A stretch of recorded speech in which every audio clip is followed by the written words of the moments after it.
We definitely are facing a potential existential threat here in terms of we cannot compete with the speed, efficiency, or cost of an AI algorithm generating music on demand. So I took a little time to go through Udio's terms of service recently. We were just looking at, the legalities of generative AI and making music. We're going to be talking about use of music in synchronization, right? So meaning we put music to some kind of visual. So that's TV shows, games, movies, of which you have a lot of expertise in. You have your own channel, and this is really what you've dedicated yourself to helping people to do, because for musicians, you can make a lot of money, which is awesome. So now that we have the Udios and, these other platforms that just make music, if you put prompts into it, and it's pretty good, there are some concerns. And, I guess let's just start there as far as how do you feel about what's going on right now with these AI platforms? Uneasy. That's probably the best word I can put out there, because there are parts of me that are excited for the future of this technology in terms of how it's going to help and aid us create music, mix and master music faster, handle delivering our assets, to the sync licensing world. But of course, the big elephant in the room is generative AI, texting, prompting in something and having a full finished piece of music spit out in 30 seconds, or two tracks spit out in 30 seconds. And I think anybody who's dismissing that as a potential disruptor for the music industry is not paying close enough attention, especially for stock or sync licensing. I absolutely have been treating it very seriously, and I've been devoting quite a bit of my channel's videos in the last couple of months and also a year ago to really take this seriously, because it's exciting and innovative And as this technology. scary. Well, and Extremely and scary. didn't Red Lobster just, come out and they're like, hey, here are all new commercials, and it was all AI music, right? Right. I've been describing this as all of this happening with generative AI music has been under the surface of the water. And that felt like to me the sort of peak of it coming out of the surface of the water into our actual real lives. So you could actually see in real life a major corporate food chain using AI technology instead of human creators for their promotions. Now, Red Lobster is rumored to be filing for bankruptcy. So maybe there's a connection there. And but I can't imagine that's going to be the last corporate client that wants to flirt with the idea of maybe using generative AI music to handle their campaign. So we definitely are facing a potential existential threat here in terms of we cannot compete with the speed, efficiency, or cost of an AI algorithm generating music on demand. So we can definitely talk about where our potential future might be, the positives, the negatives, kind of best case, worst case scenario. But right now, I mean, we're doing this in May 2024. Very unsure, very uncertain. I have no idea. Talk to me in 6 months. I'm sure the landscape will completely change as these models get better. But yeah, if you have any sort of specific follow-ups, let's get into that. Yeah, okay. I feel a little bit like the conversation might be, at least on our side, right? Because I'm the lawyer here. We'll talk about legalities, right? Is it fair use and all these things. But just as being a musician myself, right? You being a producer yourself, on just, is it right? Is it ethical? Is it moral? Like it's this whole other road we can kind of go down, just to be like, for this thing to happen, because logically, wouldn't a company who, is a lot smaller, they don't have money to really pay musicians, they don't know how to get in touch with musicians to even sync stuff, right? So let's start with just that kind of tier. And to be like, well, they'll go to these platforms where, there's real music by real musicians, and they will pay a license to just download it. There's zero interaction between, there might be a royalty paid to the musician. And, so it's just kind of for corporate music. Like, is this kind of an ethical thing in that we're taking jobs away from those in the music business? And that's really the biggest concern here, beyond anything with, legalities and copyright. My point of view on it is I'm not necessarily against jobs being taken away. Now, that sounds really cold and horrible. So let me explain myself. The reason why I have a career right now as a sync licensing producer is because technology advanced to the point where many jobs were taken away and allowed me to have access to any string library I want, any piano I want. I can mix and master myself. I have all the tools I need to right now in this very studio where we're doing this interview to basically not pay a lot of very expensive musicians, studio session musicians, and very expensive recording studios. So I am a big fan of technological advancement, even though in the short run, there is pain, there is job loss. Every time go from the Industrial Revolution to now, the Internet Revolution, there are casualties. There are certain ways of doing business that are no longer viable anymore. And there's going to be a core of them, 5 to 10% of them that stick around. There's still people riding horses, right? And there's still a horse industry, even though nobody's doing that and needs to do that anymore. So there's always going to be a sort of a core kernel of the previous paradigm left behind. But of course, you move forward and we advance together. So to me, it's not an ethical concern for people losing work. I think that's just sort of like, that's our journey and that's our story here on Earth. But what I have a problem with is for-profit generative AI companies using copyrighted music to train their models without consent. That's really where my beef is. If they go to, let's say, like they did with Pond 5, Shutterstock, Audio Sparks, ask them up front, we'd like to license your music to train our model. We're going to pay you, even though I don't love the one-time upfront fee deals. If they came to them and asked for consent and got a license, what am I going to complain about that? That's two consenting parties agreeing on what they want to do. There are definitely consequences to that, but at least it's consensual. What you're seeing right now with the Sunos and Udios, which we don't know for sure, but you can count the writings on the wall that likely what these companies are probably doing is just putting a spider crawl bot together to crawl through all of the unique URLs of everything on Spotify. And they are not asking for permission. They're certainly not compensating anything for that. So they have these really impressive AI models generating amazing music. But those models without the high quality data, which I'm calling like the fuel, their rocket ship is not getting off the ground an inch. It needs high quality fuel. So we as music creators, as copyright owners, we have to put up a fight about this, because if we don't, tech companies don't care about our rights. Let's just be honest about it. They're trying to make a profit, and AI is the big buzz right now. It's where billions of dollars are getting flooded into it. So all the energy and excitement is in these AI companies. And musicians, if we don't, have our voices heard and put up any sort of battle and fight that we possibly can to secure our rights, it's going to be kind of like the Napster thing all over again, where we sort of get run over and we don't provide the profitable solution for us that basically includes us on this great rocket ship into outer space, if that makes sense. On both sides of this conversation, you have people who go, this is just change and we need to adapt. We need to utilize these things. These are tools. And on the other side, there'll be people saying it's literally the end of music. Like in the next 5 years, because it's going to get so good. Quite frankly, the lobster commercials that I saw, the music was just terrible, and you could tell that it was AI. But I produce music. I write music. Like I have an ear for it, and we're not far off though. There's that kind of initial piece, and I think that you are kind of reflecting a sentiment of just like, dude, you are going to take jobs away, but the licensing issue. Let's talk about that for a sec. Okay, so realistically, that would mean that companies would need to go and, so, the Universals, right? The major labels who own the majority of these music catalogs, and then to go and negotiate a license. So, mom and pop pizzeria, logistically, there could be challenges to that. So there would have to be, like, we have to figure out a way to, reasonably do that. But then it brings up the fair use conversation, right? So we go, well, is it copyright infringement for AI to go and learn from the copyrighted stuff, other people's music? Because, well, don't you go and listen to someone's song and you can get kind of a vibe and feel and all that? You're not ripping it off, but you can get inspired by it.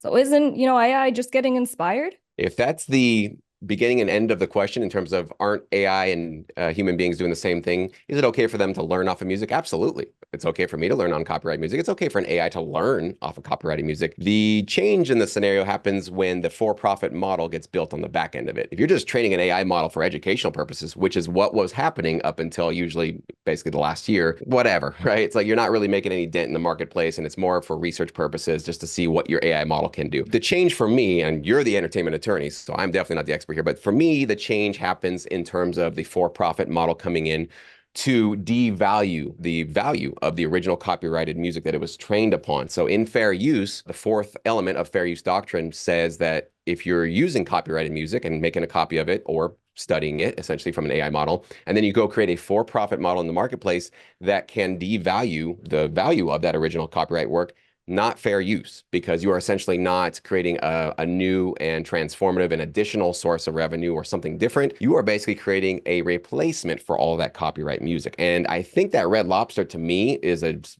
pretty clear case that if Red Lobster didn't have a Suno or an Udio or whatever they used, how would they have been able to secure that much music, that mixtape? It was like, what, 10, 20 tracks? They would have to go pay a lot of people, right? Beat makers, songwriters, vocalists, studios, mixing and mastering engineers. It's not cheap to secure that much music for a national campaign. So I think right now, I'm pretty hopeful and optimistic. We'll see what the courts decide on this. But I think there's a pretty good shot that we could get a ruling that says, yeah, training off of music for educational purpose, nonprofit, not disrupting the industry, totally fine. But you're creating something that's absolutely a potential, or now I think proven, replacement for the copyright owner's value. It comes form your own record label, which is literally if you're like, hey, I want to start a record label. Cool, I got you. Understand the entire music business. I want to set up my LLC. I want to do the marketing. It's a lot. So for example, sync licensing, for example, music marketing, it's significantly cheaper than anything you would ever get from a law firm as far as all the stuff that comes with it. And you want to make 6 figures from your music career and you want to do this for real. Like, I'm going to give you what you need. Is this the end of sync licensing, whether in the literal immediate future or in the next 5 years, 10 years, for real musicians, real producers, real artists? Because AI, generative music is going to be just so good. My best prediction, of course, I don't have a crystal ball. I'm not looking at anything different than everybody else is looking at. My best prediction is that it is going to be impacted to the point where most background instrumental music within the next 5 years will likely, now not guaranteed, but likely be disrupted or replaced by AI generative music. Here's the main reason. If you have a favorite reality TV show, I've got music on many different reality TV shows, like Keeping Up with the Kardashians, one of my more popular reality shows. If you're a fan of that show, have you ever even noticed the background music in it? Does it ever pop into your mind about, I wonder who that producer or composer was that made that hip hop beat that's kind of whatever, For we most don't people, think about. no. Well, and I was just going to say one thing, and I know I'm different in this, in that I do this myself for purposes of learning. I always have the captions on because it will say this is the song playing, but I read the lyrics because it's really good just if you do want to write for sync. And you read the literal lyrics that go with that scene that you're watching. You're like, oh, this is what they put. So you can, whatever. So I do that as a training tool for myself. But you're right. Most people don't. They just like, oh, Right. you're just in the moment. You and I, and probably most people watch this podcast, absolutely, we care about it. But yeah, I'm zooming out to the general public that's just consuming most content on TV. They would not even care or know if that music in the background was AI generated. But what you just described, music with lyrics, which sounds like it was more featured because it's showing up in the captions, right? Sure. Right. That is, I think, where the premium organic section of our industry will still thrive. Just like I said, there's still people riding horses, still people doing things from the previous era. I believe because sort of rehashed and regurgitated AI music will be very, very widely used and probably spread all over the place. We will have this new need, an organic need for something that's 100% purely created by human beings. So it'll be a smaller number of people that can thrive and do well in sync licensing.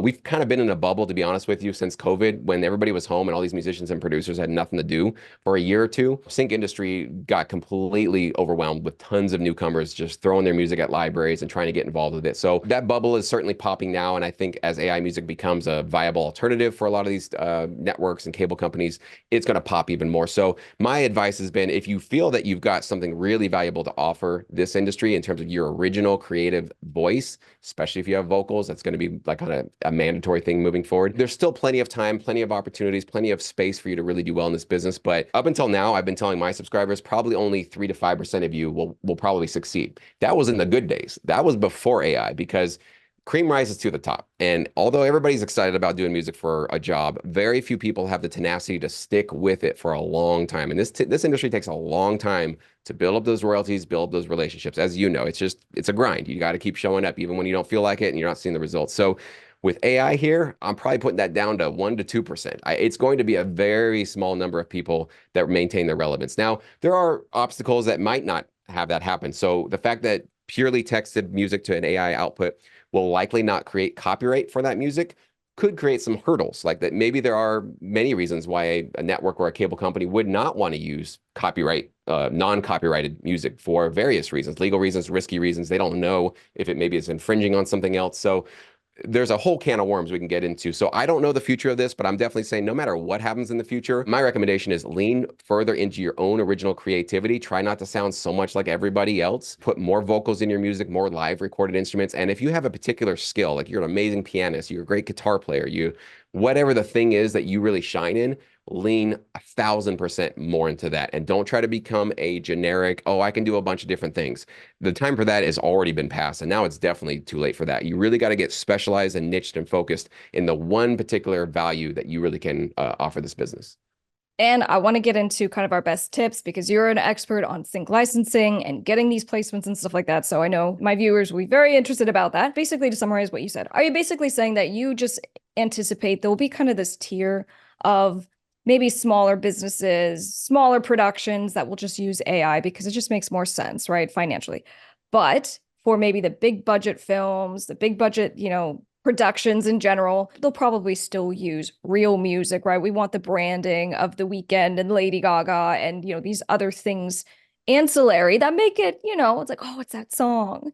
And so it highlights it. It's a Taylor Swift song that maybe there will still be a need, a want, and that's not really ever going to go away. It's just more we have to be concerned down here, but this really does affect musicians, artists, producers, because, they get paid from this level and that level. Very true. And, I don't know, maybe Lady Gaga's watching your YouTube channel, but I imagine most people watching your channel are still in that kind of like trying to get themselves up past the level that they're at and get some sort of notoriety, right? And I'm there too. I don't have sort of like a worldwide name or anything or any sort of a name online. So we are kind of in this sort of disadvantage in that scenario. You're absolutely right. Like there's always going to be a need to want to connect a very popular song, a trending song, a viral song with a product, a service, a show, a trailer, something like that. So that's not going away. Cover songs, reimagining, Beatles songs. This stuff is, of course, not going away. This is always going to be there.